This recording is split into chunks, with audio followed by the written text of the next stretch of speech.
and when he'll be able to join us. So Janice, I think that goes to you to just tell us where you are with the 3 scheduled audits currently underway, or almost underway. I'm going to share my screen so we can look at the status update together. So thanks for scheduling this meeting. It's good to kind of wrap up the work for this school year and kind of talk about where we are. Hopefully, I mean, we don't know for sure who will be on the audit committee for next year. So this is a good kind of wrap up for the current year. So the status on the 3 current audits that we're working on is the hardship transfer audit. We have done most of all the field work, all the testing of individual hardship petition transfers. We've done that, and we're really just working to kind of summarize the conclusions and draft a report. So we're on that one. I do anticipate after drafting the report, there will be some back and forth with the district about some of the items. So the reporting time, they get like 15 working days to respond to the audit, find results in writing. So there's going to be quite a few nuances. So I don't want to kind of shorten that by any means. I want to make sure they have adequate time to look through each of the details. So I do anticipate that will kind of be ready by the end of September to go to the audit committee with. The next audit, we have already started. Just 1 second, Janice. So have you already gotten, I know you had some questions around some of the data that you were getting for the hardship transfer audit. Have you got all of the clarifications that you were seeking on that data, or all that, it was possible for the district to clarify? Or is there still stuff outstanding? There is still some questions that I have. So one of the things that I learned as we're kind of going through the process is the hardship petition transfer are housed in a system called Schoolment. That system does not directly interface with the student information system, which is called Synergy. And so not all of the content that is needed for year-end reporting is housed in Synergy or is housed in Schoolment. So what I now understand is the ETC Center does a lot of manual data cleanup every year to do the year-end reporting. And I am still really struggling to find a way to test or rather confirm that they caught all the data cleanup items. Part of the issue that I'm experiencing is they haven't done it since COVID. So the last time they reported out for year-end reporting was related to the 17-18 school year. So the data in there is, I just have to figure out how they did their data cleanup. And I'm still working on that part. And that is supposed to be an annual report to the board, right? It is, yeah. And they are planning, one of the things that it would have been nice if they had done it more recently, so I could test some of the more recent ones, but unfortunately they haven't done it since the 17-18 school year reporting, which is really old, and it's really difficult to have staff remember all the data cleanup steps that they took from back then. And also the manual data cleanup, I think, is problematic. But again, I have to figure out a way to test some of those. But the testing for the individual hardship petitions, that's all done. So it's just kind of the data issues that I'm still struggling with. And only because it's a manual process. So the content in Schoolment does not necessarily reflect the year-end reporting numbers because they manually go in and adjust it. So the manual data cleanup for like 2,000 or 2,500 individual hardship petition transfers is extensive. So that's where I am on the data issue. Any other questions about that? Anybody else? Any questions? Okay, Do you think that the data issues will affect your ability for the audit to speak to the primary questions that we were looking to understand in the scope of this audit? I don't want to say that publicly right now, only because I haven't concluded and the results haven't been shared with the department yet. Fair But enough. I do foresee the data being a concern, and I'm doing my best to try to recreate what they did to see if I can get the same numbers. I'm trying to find a way to know for sure that the data cleanup worked and is accurate. I'm not there yet, so let me get back to you on that one.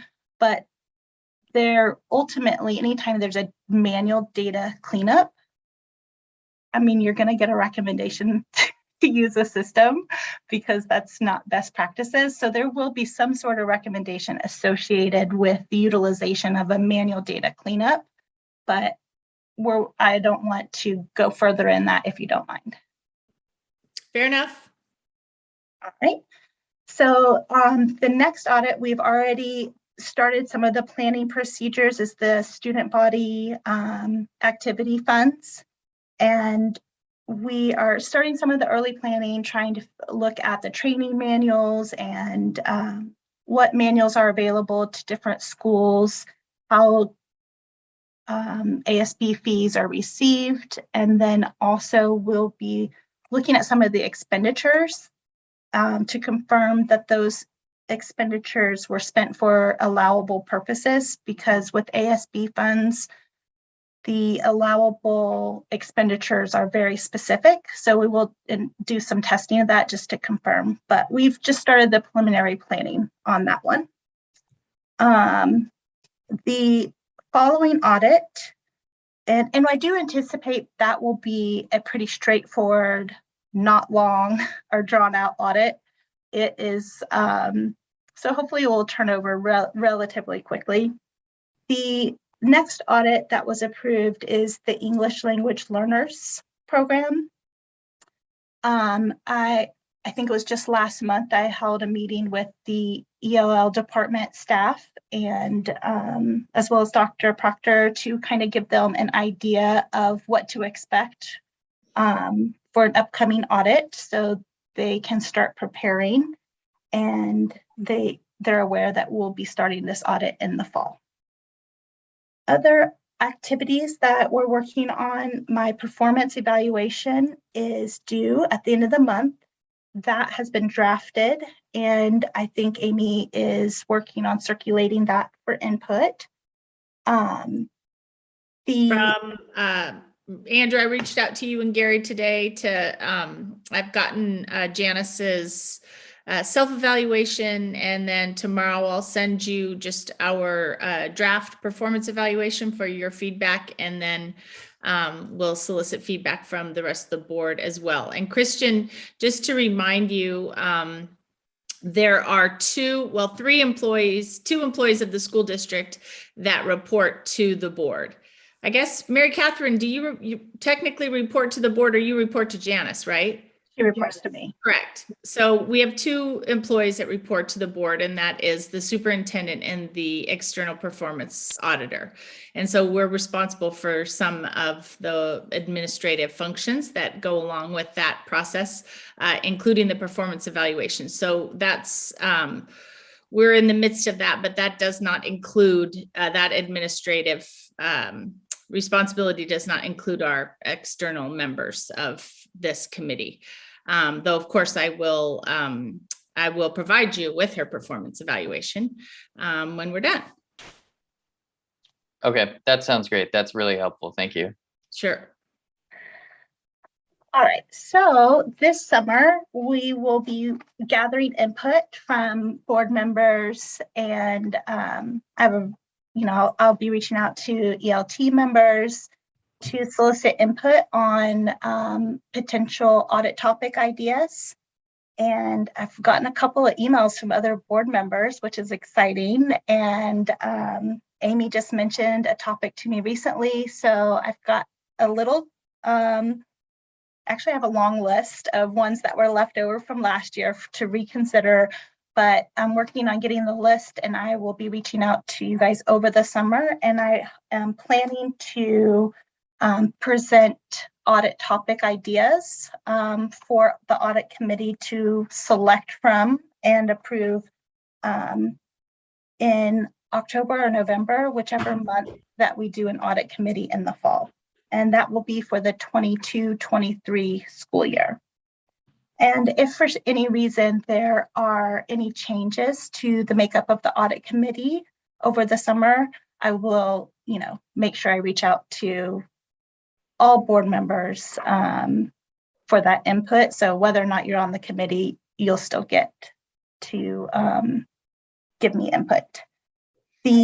And just in terms of capacity, when we're looking at creating a new scope for the audit committee next year, is it safe to say that we will conclude the hardship transfer audit and potentially even the student body funds audit by around the end of the year next year, so that by the time we approve a slate, we'll really just have one ongoing audit, which is going to be kind of hairy, the English language learners. It's going to be kind of big and complex, but still we should have capacity to add, depending on what they are and what their individual scopes are, 2 to 3 more for the following year. Is that fair? I am hoping that we will select 2 to 3. Ideally, I'll have lots of options, but I am hoping that we are able to pick 2 to 3, more likely 3. So that will get us through the full year. And just the process of meeting with everybody to solicit input does take a lot of time. So if we are able to pick 3, that would be best. And then I would only do it once a year.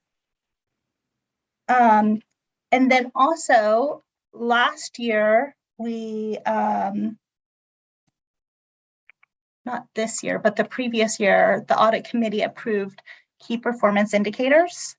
And so we collected the data associated with that over this year, which is the 21-22 school year. And so we will be issuing our first annual report in the fall that gives out that information, how we did related to the key performance indicators that were approved. I'm really looking forward to that report, and that will be ready to go in the fall, early fall. Yeah, this is great. This is an important piece that we haven't had in place for the last few years, but this will put us in compliance with the guidelines that we have identified as being our beacons. Yeah. So even though it's a short list and I was able to explain it really fastly where we are, it is a lot of work. We are working a lot.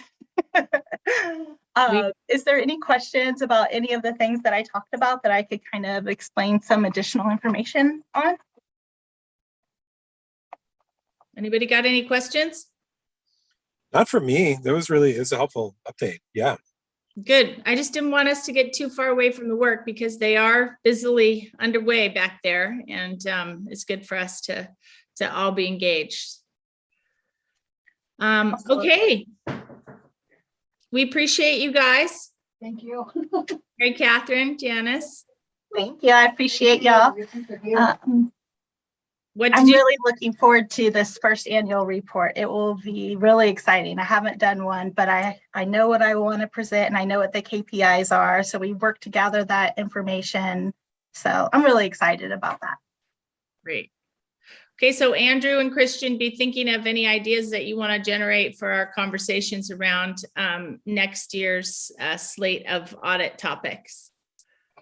And Christian, I hope you know that, we can facilitate any, if you have questions before we enter that process or things you're curious about, I can help you facilitate conversations with the content experts if you have any questions you need to get answered.